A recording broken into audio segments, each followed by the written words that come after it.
Alright, so I gotta make this video. So I was 25 minutes into this documentary I was watching. I don't know if this is, I'll say the documentary's name is How to Attain Your Spiritual Awakening dash full documentary. This video has less than 2,000 views, but I'm 25 minutes into it, and I was listening to these kids explain their spiritual experiences and what they see, and that apparently this child sees, there's two kids, apparently one of them sees this big bubble, right? Big, ginormous, like, bubbles of light in his view sometimes. This little girl sees them a lot, like, when at nighttime, in the dark, she'll see, like, little tiny ones and a bunch of them in the air, right? It had me thinking, I guarantee all of us have some type of experience like that. I guarantee it. Because it reminded me when I was a kid. When I was a kid, I used to see, you could say they looked like worms. The reason why what the girl said, she said she'd see little bubbles in the air.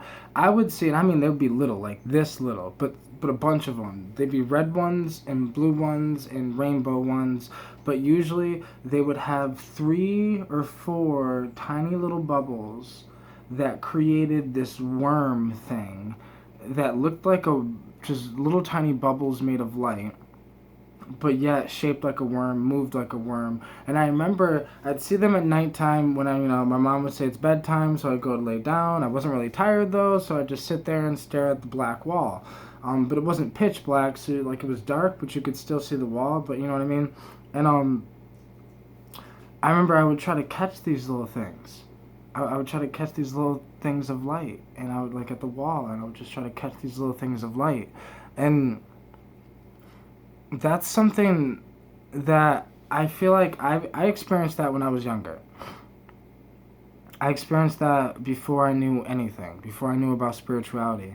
And it's one of those things where you don't really talk about it because nobody, I don't know, you just don't think about telling people, right?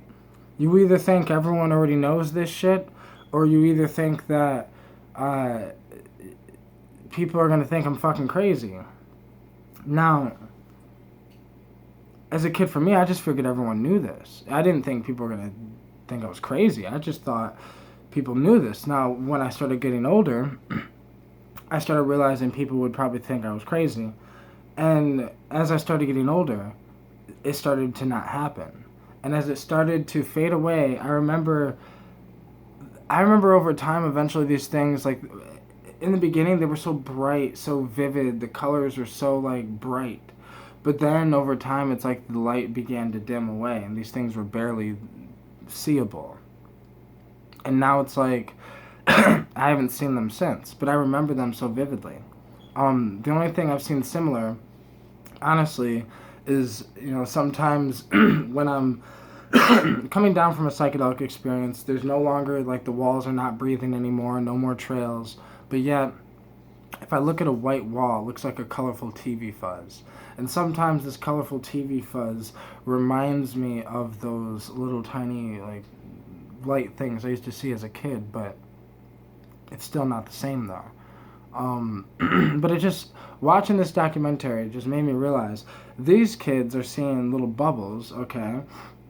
What if we were all seeing just little tiny, what if we were all seeing parts of reality that we have lost touch with? The reason why adults, a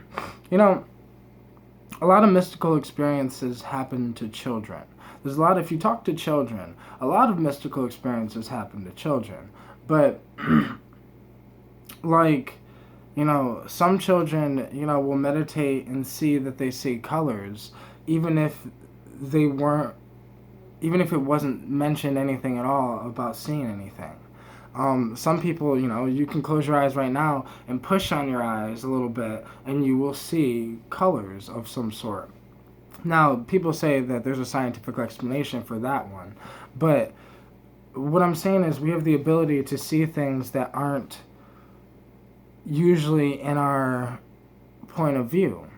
So, and the way that we, see these things now as adults is meditation, psychedelics, some type of enlightenment class, or documentaries, or yoga, or spirituality, or this or that. But children are just being themselves. Children are just being who they are. And who they are spiritual beings, physical and non-physical.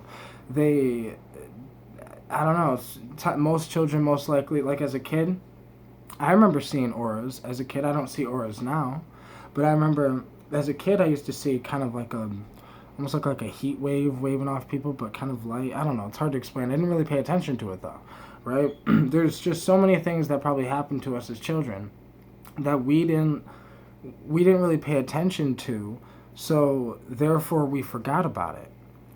The reason why magic exists is because at one point we realized magic was real. But we have grown far away from our roots. And, observing, my daughter grow, watching her become, she's slowly become, a kid, going from a baby to a toddler to a kid to soon to be a preteen, like all these things, right? You realize what we are originally and how far we have strayed away from that, which is, I feel like children, like to the psychedelic people, they understand. Children remind me of light beings. They just remind me of the funny, just playful light beings. I don't know how to explain it. But then we forget who we are. We gain all this knowledge and we think we know something. And because we gain all this knowledge, we think we know something, we take it so seriously, we forget that magic exists, we forget that the envisionment that we have of magic is not accurate.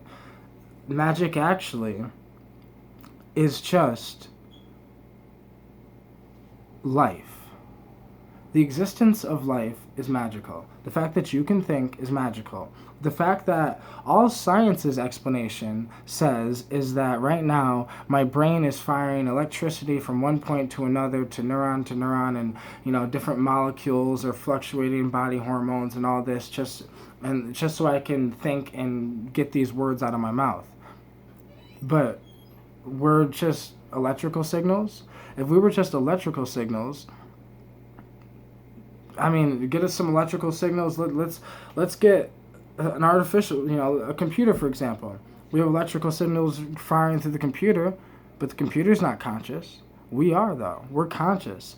Isn't that magic? Because what explains the consciousness? Nowadays, quantum physics is getting to the point where they're starting to explain, that reality needs an observer to exist at all, and that most likely our consciousness is, we are not in our body. Most likely we are being transferred into our body, like a radio signal, right? Or like a television. We're like our consciousness is like cable itself, but if you disconnect the TV, the signal is still there. So that's more like what we are, but this is starting to be scientifically proven now. Now, because it's starting to be scientifically proven, I feel like that does not take away the magic. Just because science can prove it, science is a form of magic. Because isn't it magic that we can mix a few chemicals and natural organic chemistry and mix things together and create new molecules? Isn't it magic that we used to, we're working on, getting ready to, help cure cancers and certain types of cancers and finding different cures. And isn't it magic to where we have gone with surgery? Isn't it magic to see how far the human race is progressing? I feel like life is magical. So children who see things, I feel like we've all seen them.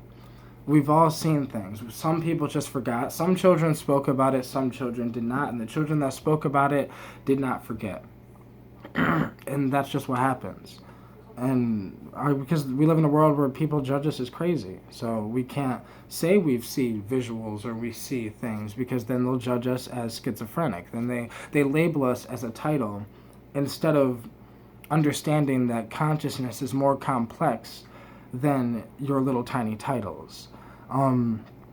The monkeys are trying to explain the existence of reality. And it's going to seem crazy until we get there.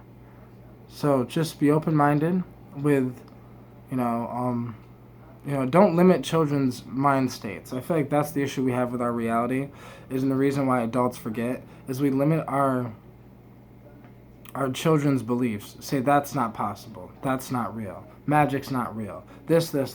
All this shit we teach our children. Thoughts create reality. That's magic in itself. The fact that you could teach a child that magic exists, and most likely as they get older, they'll do some magical shit. You could teach a child when they're young that dreams are possible if you work hard for it and you work your ass off to accomplish your dreams, but enjoy the work and enjoy the process and all this. Teach that while they're young and watch them, fly. Teach them to not do anything with their life. Teach them to just be an employee. Teach them to just be this or that, or be a follower. That's what they'll be. I think that we need to empower our children to think for themselves and because the children are the future. And I feel like the future of humanity is changing anyways, because what we believe is true will be different in 100 years. When AI is more there, when virtual reality is more there, when augmented reality is more there, then we'll be able to see a magical world that could have never been possible without the belief in magic.